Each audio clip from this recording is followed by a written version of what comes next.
Ағай бастап кетіп соғысты, бар әлемге шашыратты орысты. Қазақ амал таба алмай, шекараны шаба алмай, сорпай емес ішіп отыр борышты.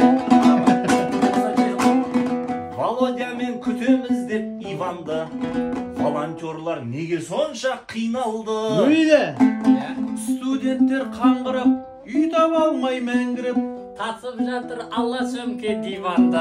Оңай емес. 500 мыңнан беретіндей пәтерді, квартирант өлтіріп пе дәкеңді? Ой, әкең. орыс емес қағынған, пейілдері тарылған, Қазақтарды қуған қазақ қатерлі. Қатерлі. Жағдайларды көрдіңдер ме сондағы? Ой, не oldu? Көрмендер ме? Жоқ. Очередтар страшный ғой сондағы. иіндіге балғандар, үйіндіге балғандар, Жерімізге қызықпаса болғаны. Байқау керек. Қазақстан бізге ыстық мекен ғой, мәңгі бақи соны сүйіп өтем ғой.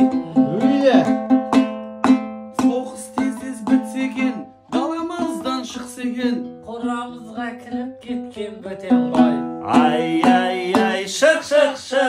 Мына жақпен шығамайды ау, пробка бар. Өткенде мына жер қазып. Біздің жақпен шықпай қойды. Мына жақпен шықсын, мына Мына жақпен. жақпен шық. Давай, Мына жақпен шық.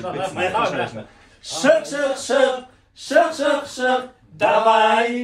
А, мына жақта өте күлкі.